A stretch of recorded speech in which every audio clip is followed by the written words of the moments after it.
Hello, welcome to the Peaceful Woodturner. I just got an appliance delivered recently, and it came in a box, obviously, with this plywood frame that was stiffening the top of the box. And I looked at it, and it's got a nice looking wood. It's got no gaps in it. It's got a nice color. It's got some nice features to it. And I thought, I'm going to have to make something out of that. So the first thing I'm going to do is I'm going to get these all lined up and cut them so that they're all the same length. I have two different lengths here. Once I do that, I'm going to glue them so that I have this alternating pattern.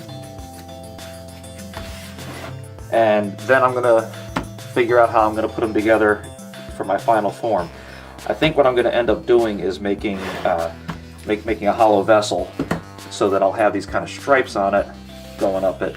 I thought about trying to do like a checkerboard pattern. I might still do that if I feel like I'm getting the right results when I'm cutting it. But for now, I'm thinking I kind of like the stripes. So first thing to do is to measure this off and then cut it. So what I'm going to do is take them all down to 24 inches. Some of them are a little over 25, some of them are closer to 29. I'm going to take them all down to 24 inches, and that way I know I have an even measurement all the way around. So it's off to the table saw.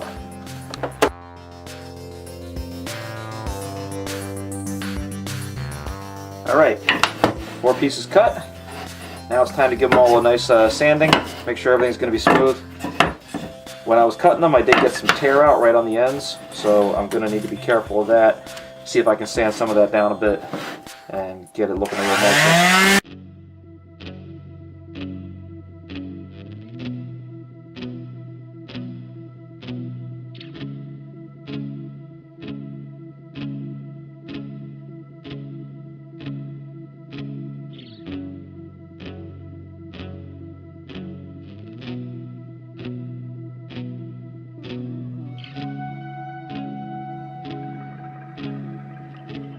Looks nice. I'm going to glue these all up.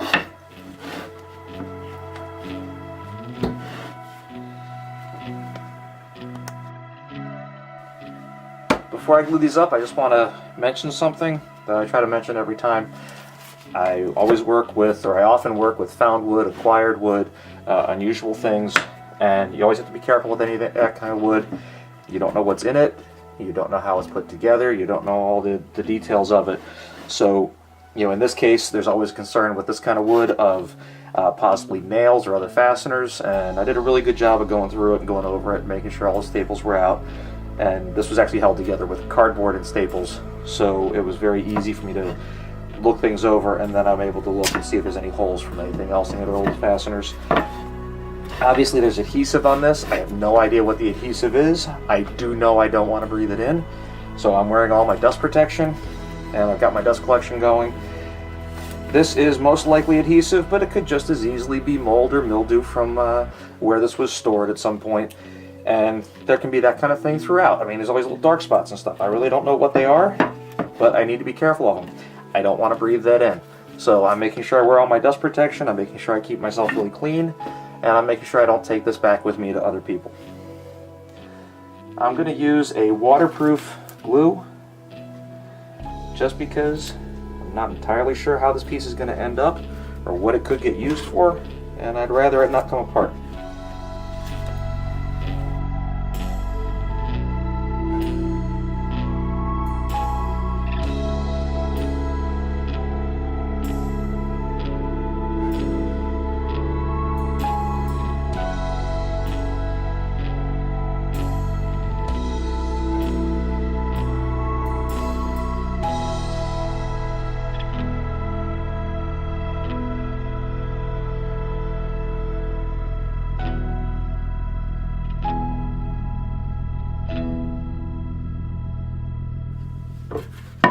All glued up.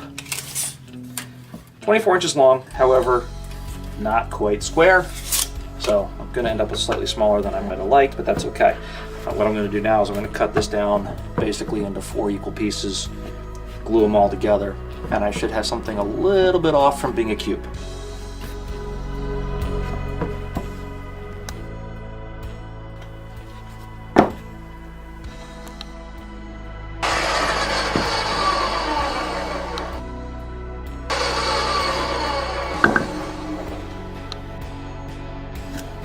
So I have 4 equal pieces. Next thing to do is sand them all down. Get everything nice and smooth because they're going to get put together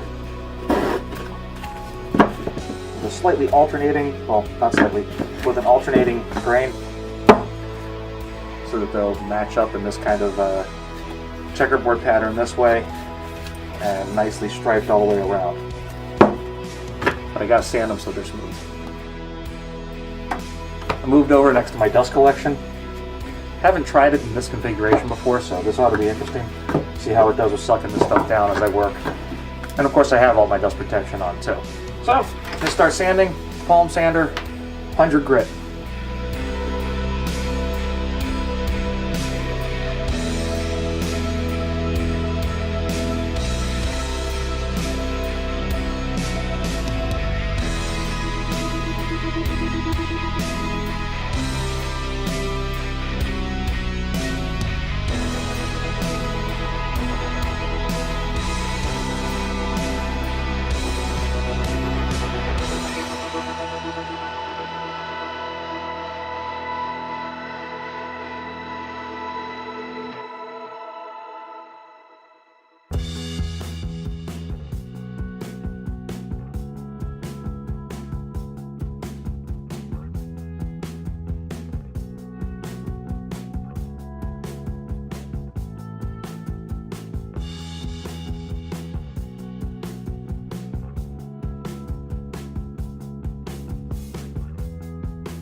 There we are, nice and smooth.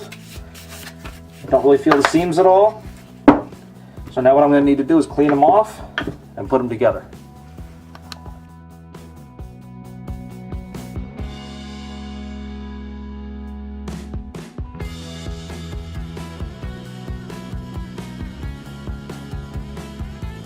So, they're all glued up.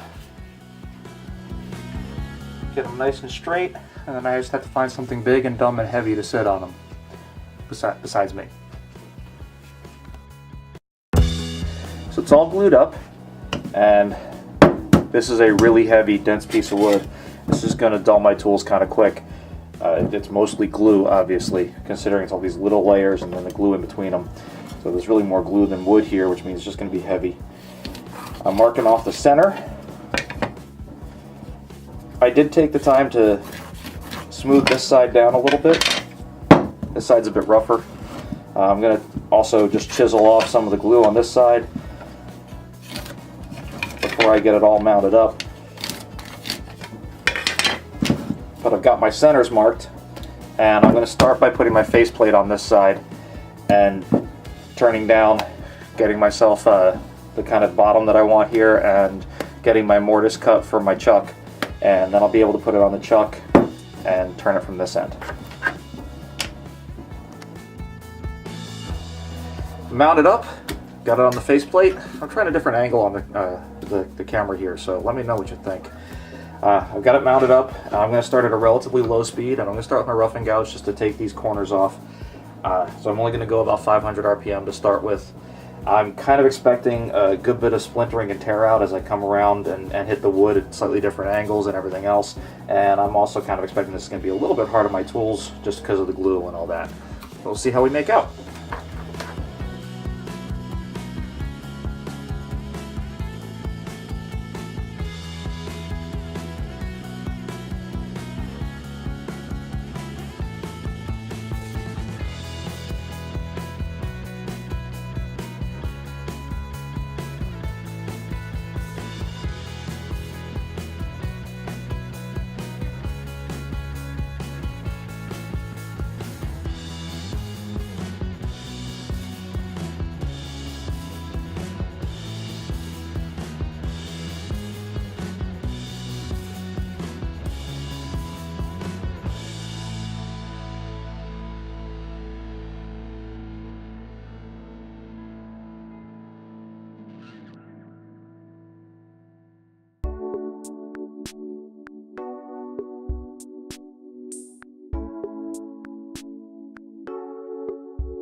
So I reset my camera angle. I was having a little trouble getting my tool in around the legs of the tripod.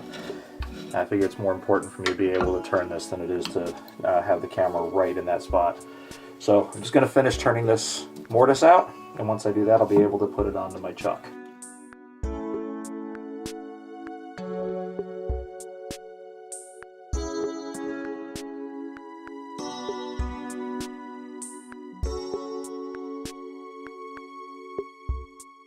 Alright, that looks good. I'm going to switch it out, put it on my chuck, and then I'll be able to start working the other end. I was having a little trouble deciding. I was looking at this, and it really looks like a cookie jar to me. But then I was thinking this also could be a really nice vase. And then I thought about it a little bit, and I realized I like this this checkerboard pattern on the top here, this parquet look. So it's going to be a cookie jar because I want to keep that parquet look. So I'm going to smooth the sides a bit, work the top over so that I just have a nice top up here, and then I'm going to work on parting this off and hollowing out the center. I'm going to start with my spindle gouge just to take off some of the rough spots here and start curving the end around. Once I get everything shaped the way I want it, I'll finish off with the skew to smooth everything out. I'm going about 900 RPM.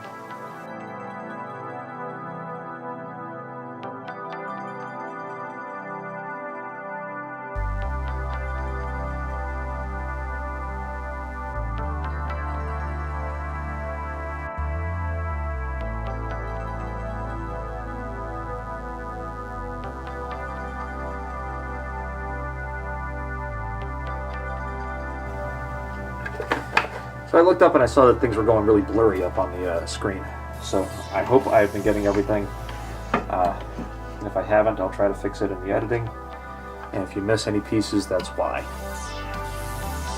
I'm just going to change my angle on my tool rest a little bit because I'm going to work on coming around here.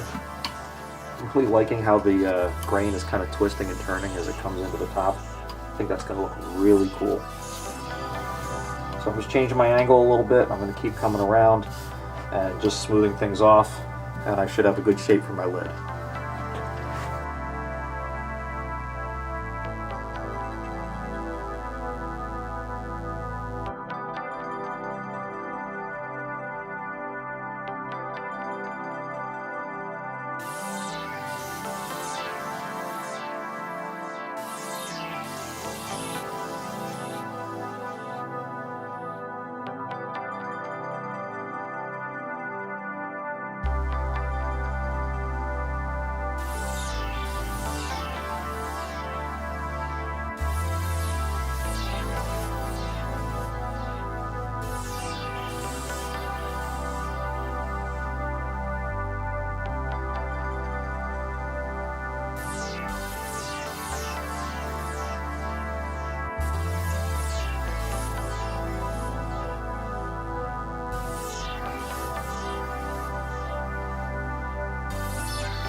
Okay, that looks pretty nice. I don't think I'm going to get any smoother finish with the tools. Obviously there's going to be some tear out because of the different ways that the grain is going as it goes along here. So I'm going to sand a little bit and mark where my lid is going to be, and then I will part that off and hollow out the interior. So I've got 100 grit, and I'm going to be going 500 RPM.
Sanded it down pretty well. I'm enjoying more and more of these patterns that are coming out in this. All these weird little twists and turns and everything else. This thing's looking really cool. So what I'm going to do now is just mark where I'm going to part my lid. And one thing I didn't show you, when I drilled my holes for my faceplate, of course I ended up leaving some holes there when I took the screws out. So I filled those in with a couple of dowels. So it blends in pretty nicely. It looks like a little bit of an accent. But I know the depth, and it was right around an inch. So I'm going to mark off, mostly eyeballing in terms of where the top is. I'm going to mark off at about an inch, and I'm going to cut just below that. Looks good.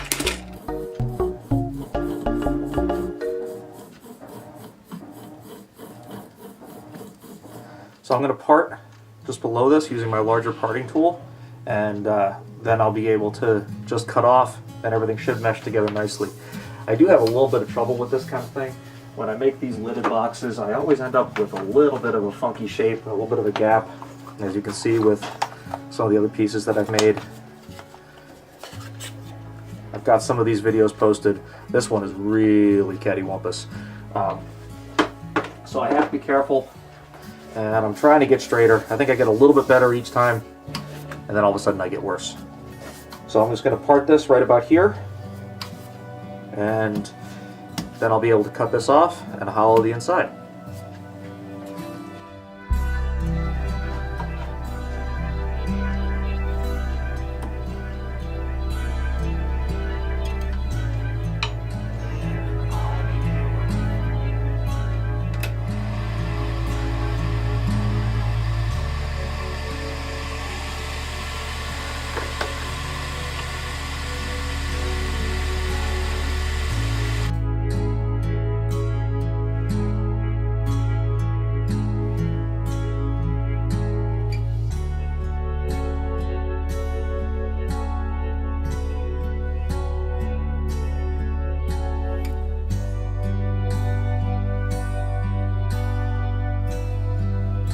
Looking on this larger scale, I think I see part of what my problem was with getting some of the lids even.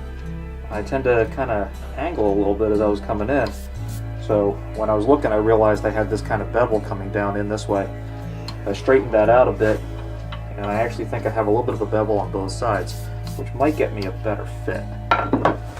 But either way, I definitely have to watch how I hold my tool. So I'm just going to cut this off with a saw, and then I'll start hollowing. Alright, the lid came off nicely. I really like that parquet pattern. You can see my little dowels that I have in there. There's a little bit of sanding that I'm going to have to do. I have to do it off the lathe because going one way everything's fine. It's going the other way that I have all the little pieces and stuff. But the inside looks really nice too. And now I'm going to work on hollowing out the interior of the jar here. I'm going to use a spiral bit to start, simply because even though I have Forstner bits, this stuff is going to tear a lot. The Forstner bit isn't going to get me a really smooth finish either, and this is really made for going into harder materials and going a little faster and so on and so forth. So I figure this is a good one to start with. I've got it set up so I know my depth. You can't quite see with the angle, but I've got a little piece of tape here. And I'm just going to drill this out going at about 900 RPM. These bits can go a bit faster than the Forstner bits can.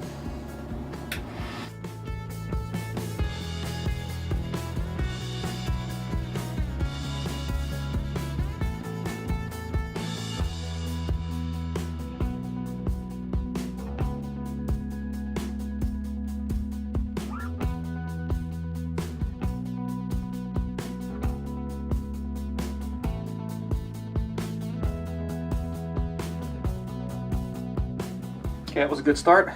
I've got a slightly larger bit now. This is a 3/8, and I'm going to do the same thing. Got to mark again.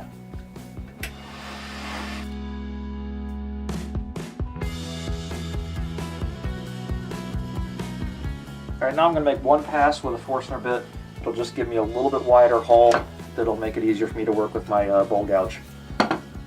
So now I have to slow down a bit. About 580, 680 RPM. 680 RPM.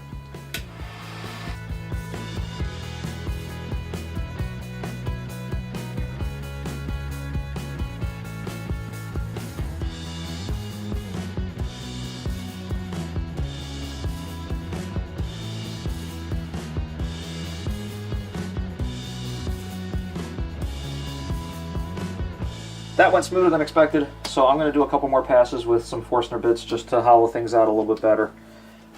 So this is a 3/4 inch. I'm sorry, it's a 5/8.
Well, that cut way smoother than I expected, but I still don't want to put too much more pressure on my Forstner bits. I know how to sharpen a bowl gouge, at least somewhat. I don't know at all how to sharpen Forstner bits. Those obviously have to be sharpened by the right people, and that's not me.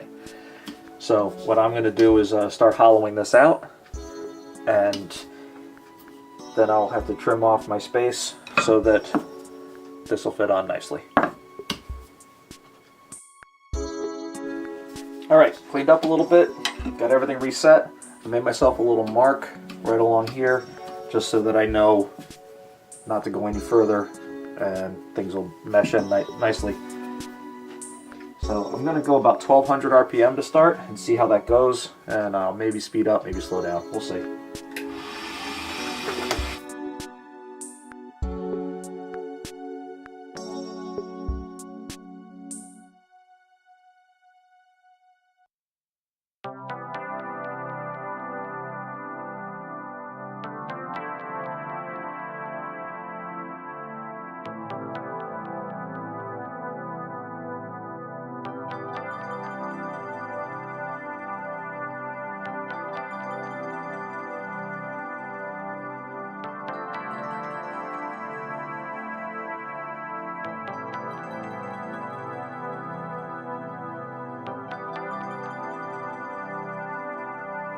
Shed a little more light on the subject.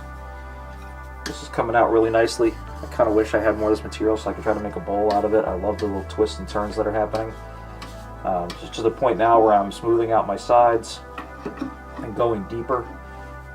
Once I get this to the basic shape that I want, I will remeasure exactly where my edge is going to be, finish it off, and give another sharpen to the bowl gouge and try to do one last smooth turn. This is not breaking out and splintering as much as I thought it would. So that's kind of cool.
This is frustrating. I had a crack develop right in here.